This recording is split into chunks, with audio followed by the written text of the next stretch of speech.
Pois que se aproveita o homem ganhar o mundo inteiro e perder a sua alma? O que é que Jesus quis dizer de fato quando ele usa essa expressão aos seus discípulos? Será que ele está falando dos homens que pregam o evangelho, que alcançam o mundo inteiro, mas que isso não é garantia de salvação? Será que é disso que o texto está falando? É isso que nós vamos ver hoje. Vem comigo, vamos juntos por dentro do texto.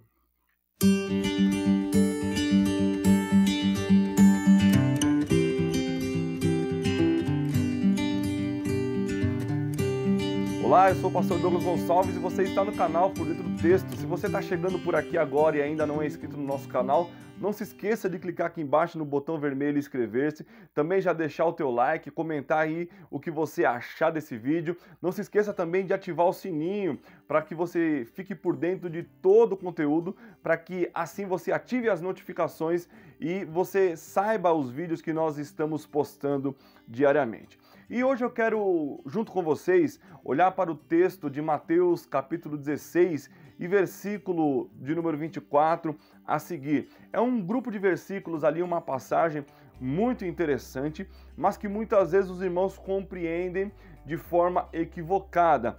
Nem sempre a ideia teológica está equivocada, mas a ideia aplicada nesse texto está equivocada. A maioria dos irmãos entendem esse texto do ponto de vista de que obra não garante salvação. Por isso que eu disse que, do ponto de vista teológico, a ideia em si não está equivocada, mas você pode aplicar essa ideia em outros textos. Quando Jesus fala que homens que fizeram milagres farão milagres, mas naquele dia que Jesus dirá: apartai-vos de mim, maldito, porque eu não vos conheço. Quando eles disserem: olha, Senhor, em teu nome nós fizemos maravilhas, prodígios, expulsamos demônios, né?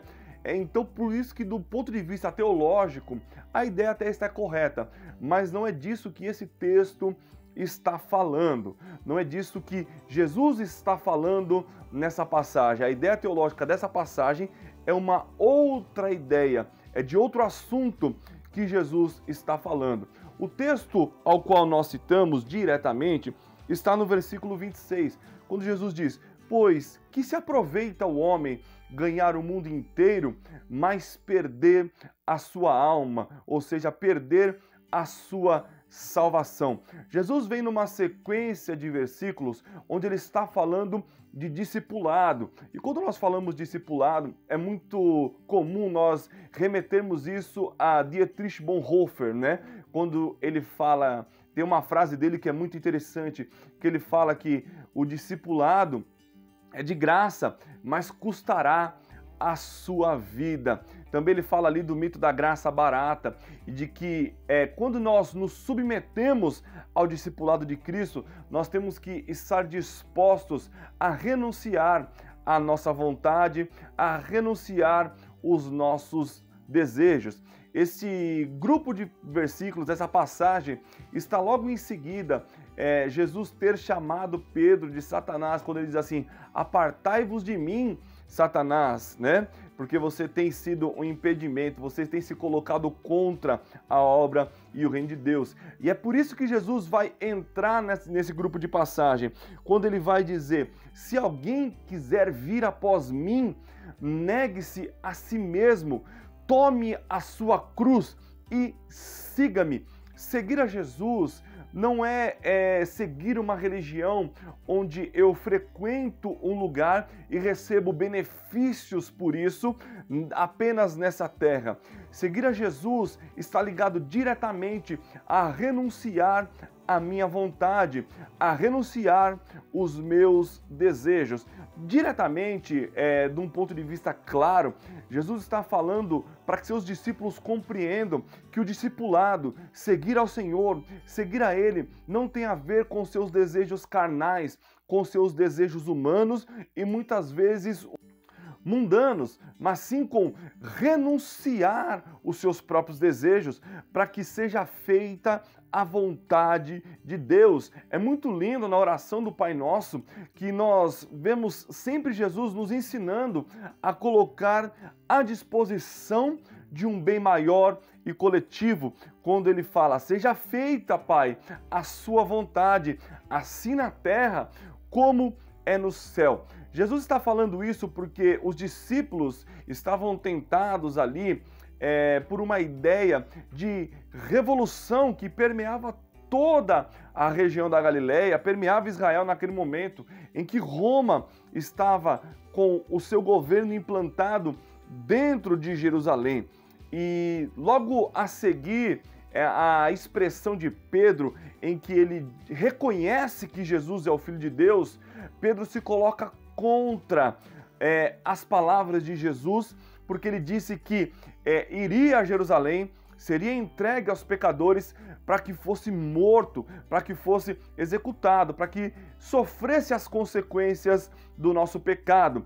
Mas Pedro ele se coloca contra porque a expectativa é de que eles iniciassem ali uma revolução. A expectativa messiânica era basicamente essa: vamos iniciar aí uma revolução e vamos alcançar o nosso objetivo. E Jesus vai falar diretamente a eles o seguinte: olha, do que vale o homem dominar o mundo, alcançar o mundo? Do que vale o homem conquistar riquezas, dinheiro, prosperidade, se perder a sua alma? Então Jesus está nos instruindo nessa passagem que qualquer coisa que se coloque em primeiro lugar em nossas vidas, que não seja o reino de Deus, que não seja a vontade de Deus, isso vai fazer com que nós percamos a nossa salvação, percamos a vida eterna, do ponto de vista que nós estamos mais interessados em coisas terrenas do que em coisas eternas. Jesus vai dizer claramente que nós devemos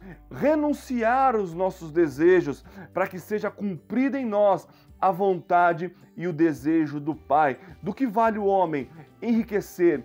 Do que vale o homem se tornar um grande homem se a sua vida está longe, está distante de Deus? Então essa passagem está diretamente falando sobre a ganância e os propósitos humanos que muitas vezes tentam contrapor os propósitos divinos. Você deve conhecer, e hoje, no nosso meio cristão, muitas igrejas incentivam os seus membros a ganharem dinheiro, a enriquecerem a todo custo, às vezes ao custo da sua saúde emocional, às vezes ao custo da sua presença familiar, às vezes até o custo de sua presença e frequência nos cultos, porque mais importante é você se dar bem nessa terra do que viver uma vida com Deus. Jesus vai dizer exatamente o contrário, que melhor é estar com Deus, melhor é viver com Deus, melhor é viver os propósitos de Deus,